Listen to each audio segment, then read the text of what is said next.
some of India's top business houses such as Reliance, Aditya Birla Group are among the 100 entities that have applied for the payment and small bank licenses. The application, remember, the deadline for which ended yesterday.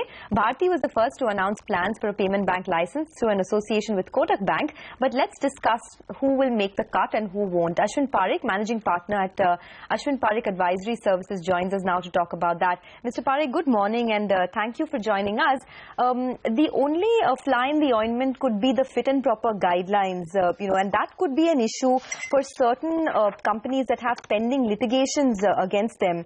And the regulator has clearly said that they won't issue payments bank licenses for these companies. How much of a concern do you think it could be for big corporates like Reliance, AB Nuvo, etc., who do have some litigations against their name? Well, there are 2-3 ways in which, we should be looking at this. I mean, for payments bank particularly, the whole definition of fit and proper perhaps assumes a little different connotation. Let me articulate my point. I mean, this reform, to begin with, is a little bit of a question mark. I mean, the reform itself, not the companies or the people who applied, to the extent that, I'm getting an impression that the capital burn that was happening with the public sector banking and doing the inclusion is now being passed on to private sector by virtue of, offering these new licenses. Now, who will be able to bear this is a question mark. Telecom companies will easily be able to bear it, that kind of capital burn, and after a few years, they may emerge as good payments banks. Large corporates will certainly do that. A, they will have deep pockets. B, they will have a large network of their dealers and their customers. If they have telecom companies in their groups, for example, then they are much better off. So, that will perhaps determine the payments bank. Small finance bank is a slightly different issue because those banks are going to do loaning. Those are going to have loan books. And therefore, the quality of loan books, the ability to keep that quality well, is something that becomes very different. So, I would say that since in case of small banks, the large corporates were in any case, by the guidelines, kept out of the ambit. We're necessarily talking about small banks with local, community level, economic level knowledge, and payments bank with a very large infrastructure, large platform, large number of customers, making the cut, I thought. Okay. How many applications has the RBI received overall for each of them? And in your assessment, how many licenses do you think will be actually given out? Yeah, see, time and again, we've seen, that there has been a huge amount of spur, a huge amount of interest that people have showed, from throughout the country. In case of small finance banks, for example, microfinance companies from even, let's say, northeastern parts, South Indian parts, several parts of the country have really showed interest. So, I would certainly look at somewhere around 45 to 50 applications coming in from that. The list shall soon be out, so we will see how, what our guess is. But in case of payments, perhaps I was placing the number at 25, 30. So, to say that there would be about 100 applications looks to me a little perhaps out of the range. But I would still look at about 70 to 80 applications, unless, of course, after the guidelines, the interest level has dropped down tremendously. And how many will actually get the permits? Now, this is where the whole issue is. See, as far as the small finance banks is concerned, my guess, and it's just my guess, time and again, the governor himself has said that he may not be able to place a number to it. But my guess is that the whole experiment of community banking, that is taking small banking, to smaller communities, smaller regions, and cover the financially excluded, that experiment demands, that at least 20 to 25 good small finance banks are allowed to take place, are allowed to come into being.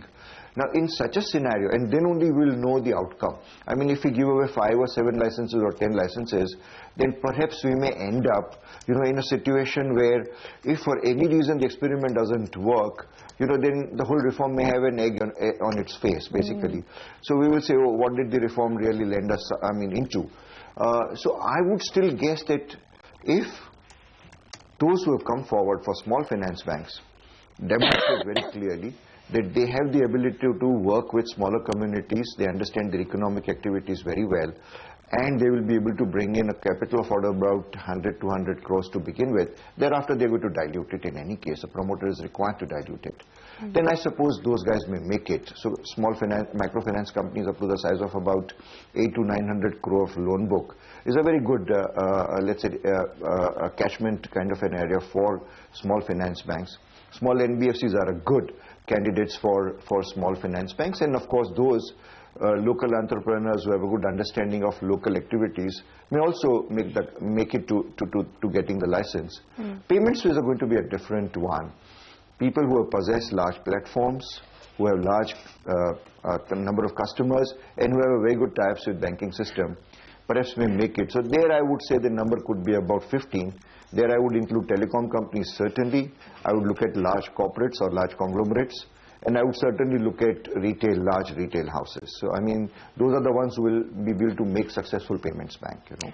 Just to understand this whole process a little more in depth, Mr. Parekh, how long do you think it could take the payments bank to make money?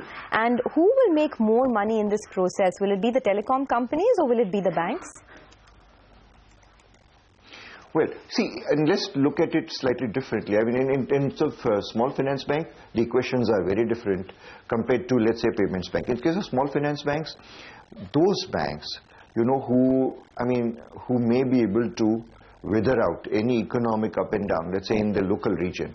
So, for example, if your activities are going to be around agriculture, for instance, or around SMEs or MSMEs, then, you know, if you have good 3 years, first 3 or 4 years, then I suppose in a period of about 2 to 3 years, you may still make it. In their cases, what will happen is in the first 2 or 3 years, based on some of the applications that, you know, my firm has filed, I can share with you, you know, a lot of capital will not be burnt in the first or second year. 100 crores, they may need at the most about 25 to 30 crores. The balance 75 crores is still available for loaning, which gives them a good income, you know, of anywhere around 12 to 13%. So I would say small finance banks, if they do their first 2-3 years well, in the second year itself we'll start seeing good results. Thereafter they can do well. Payments bank is going to be a different story altogether. You know, there you're allowed to take only deposits up to 1 lakh of rupees. That too, I mean, it's all to be deposited in government, security, almost, all of it, 75%, and the balance with banks. So therefore, the real breaking even or let's say the earning will come only after the fee income exceeds, you know, the cost of running your infrastructure, your overheads and everything else. So there it may take anywhere between 3 and 4 years, provided very large number of volume of transactions do happen. They're going to work only on fee income, you know.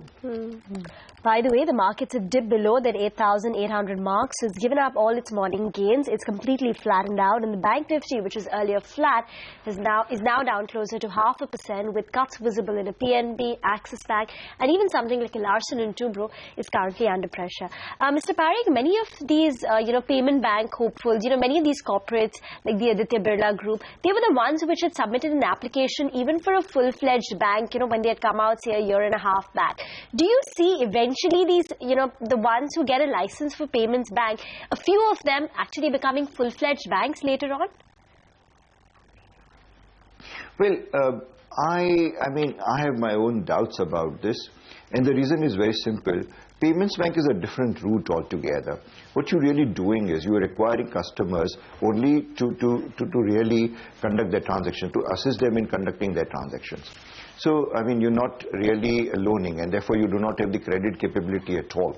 You may not be able to really demonstrate at even any given point in time that you have the ability of running a loan book of a size that can make you eligible for a universal bank. So payments bank, to my mind, is a slightly different route. And I think even if you study the guidelines, there is an indication that for small finance banks, there is a natural migration possible. In the sense, if they grow their loan book, if they demonstrate that they have the capability of mobilizing capital on one side and also deposits on the other, and therefore they can really expand their loan books, they will certainly, the natural road for them to migrate, to grow into, would certainly be a universal bank license. All right, Mr. Parekh, we'll leave it at that. Thank you for joining us and explaining the contours of the payments banks and the small banks license and what it could mean for these applicants.